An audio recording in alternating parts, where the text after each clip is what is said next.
Chapter 16. The Ship.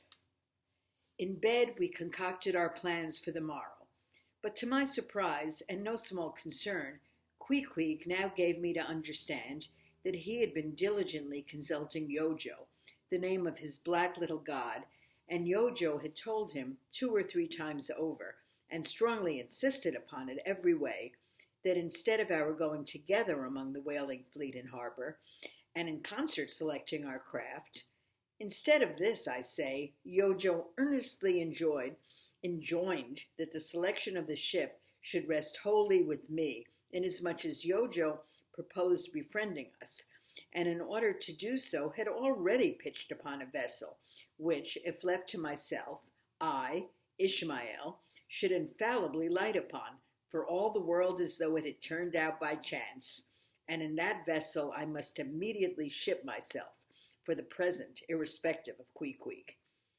I have forgotten to mention that in many things Queequeg placed great confidence in the excellence of Yojo's judgment and surprising forecast of things, and cherished Yojo with considerable esteem as a rather good sort of god, who perhaps meant well enough upon the whole, but in all cases did not succeed in his benevolent designs. Now, this plan of Queequeg's, or rather Yojo's, touching the selection of our craft. I did not like this plan at all. I had not a little relied upon Queequeg's sagacity to point out the whaler best fitted to carry us and our fortunes securely. But as all my remonstrances produced no effect upon Queequeg, I was obliged to acquiesce, and accordingly prepared to set about this business with a determined rushing sort of energy and vigor that should quickly settle that trifling little affair. Next morning, early, leaving Queequeg shut up with Yojo in our little bedroom, for it seemed that it was some sort of Lent or Ramadan or day of fasting, humiliation, and prayer with Queequeg and Yojo that day. How it was I never could find out, for though I applied myself to it several times, I never could master his liturgies and 39 articles, leaving Queequeg, then, fasting on his tomahawk pipe, and Yojo warming himself at his sacrificial fire of shavings, I sallied out among the shipping.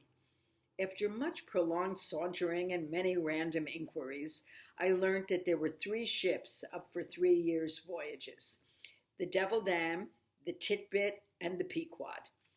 Devil Dam I do not know the origin of. Titbit is obvious. Pequod, you will no doubt remember, was the name of a celebrated tribe of Massachusetts Indians, now extinct as the ancient Medes. I peered and pried about the Devil Dam, from her hopped over to the Titbit, and finally, going on board the Pequod, looked around her for a moment, and then decided that this was the very ship for us. You may have seen many a quaint craft in your day. For aught I know, square-toed luggers, mountainous Japanese junks, butterbox galleots, and whatnot.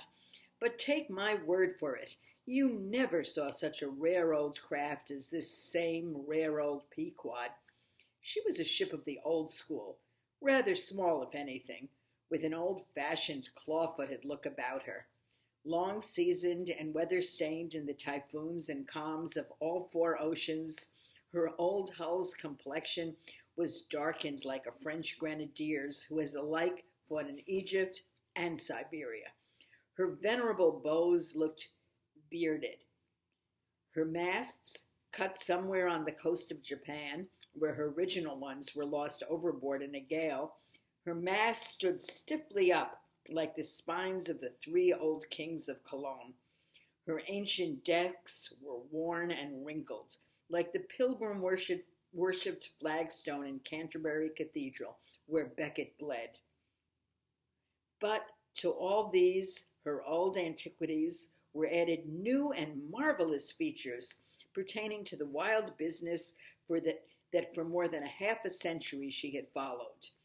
Old Captain Peleg, many years her chief mate, before he commanded another vessel of his own, and now a retired seaman and one of the principal owners of the Pequod, this old Peleg, during the term of his chief mateship, had built upon her original grotesqueness and inlaid it all over with a quaintness both of material and device, unmatched by anything except it be Thorkel Hake's carved buckler or bedstead.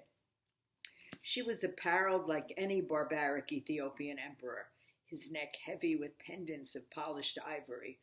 She was a thing of trophies, a cannibal of a craft, tricking herself forth in the chaste bones of her enemies. All round her unpaneled open bulwarks were garnished like one continuous jaw, with the long sharp teeth of the sperm whale, inserted there for pins to fasten her old hempen thews and tendons to. Those thews ran not through base blocks of landwood, but deftly traveled over sheaves of sea ivory.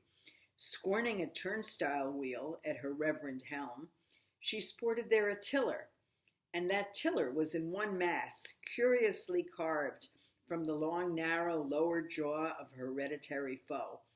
The helmsman who steered by that tiller in a tempest felt like the Tartar when he holds back his fiery steed by clutching its jaw. A noble craft, but somehow a most melancholy. All noble things are touched with that. Now, when I looked about the quarterdeck for someone having authority in order to propose myself as a candidate for the voyage, at first I saw nobody. But I could not well overlook a strange sort of tent, or rather wigwam, pitched a little behind the mainmast. It seemed only a temporary erection used in port. It was of a conical shape, some 10 feet high, consisting of the long, huge slabs of limber black bone taken from the middle and highest part of the jaws of the right whale. Planted with their broad ends on the deck, a circle of these slabs laced together, mutually sloped towards each other, and at the apex united in a tufted point, where the loose, hairy fibers waved to and fro like a topknot on some old Potawatomi sachem's head. A triangular opening faced toward the bows of the ship, so that the insider commanded a complete view forward. And, half concealed in this queer tenement, I at length found one who by his aspect seemed to have authority, and who, it being noon, and the ship's work suspended, was now enjoying respite from the burden of command. He was seated on an old-fashioned oaken chair, wriggling all over with curious carving, and at the bottom of which was formed of a stout interlacing of the same elastic stuff of which the wigwam was constructed. There was nothing so very particular, perhaps, about the appearance of the elderly man I saw. He was brown and brawny, like most old seamen, and heavily rolled up in blue pilot cloth, cut in the Quaker style, only there was a fine and almost microscopic network of the minutest wrinkles interlacing round his eyes, which must have arisen from his continual sailings in many hard gales, and always looking to windward, for this causes the muscles about the eyes to become pursed together. Such eye wrinkles are very effectual in a scowl. "Is this the captain of the Pequod?" said I, advancing to the door of the tent. "Supposing it be the captain of the Pequod, what dost thou want of him?" he demanded. "I was thinking of shipping." "Thou wast thou? I see thou art no Nantucketer. Ever been in a stove-boat?" "No, sir, I never have." "Dost know nothing at all about whaling, I dare say, eh?" "Nothing, sir, but I have no doubt I shall soon learn. I've been several voyages in the merchant service, and I think that—" "Merchant service be damned! Talk not that lingo to me. Dost see that leg? I'll take that leg away from thy stern if ever thou talk'st of the marchant service to me again. Marchant service, indeed! I suppose now you feel considerable proud of having served in those march-hand ships. But flukes! Man, what makes thee want to go a-whaling, eh? It looks a little suspicious, don't it, eh? Hast not been a pirate, hast thou?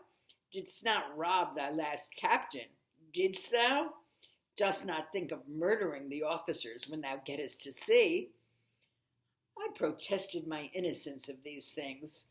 I saw that under the mask of these half-humorous innuendos, this old seaman, as an insulated Quakerish Nantucketer, was full of his insular prejudices, and rather distrustful of all aliens, unless they hailed from Cape Cod or the Vineyard.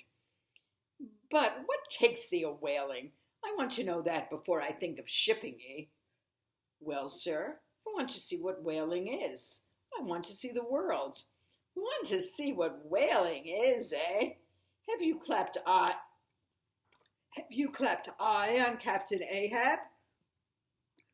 Who is Captain Ahab, sir? I thought so. Captain Ahab is the captain of this ship. I am mistaken, then. I thought I was speaking to the captain himself.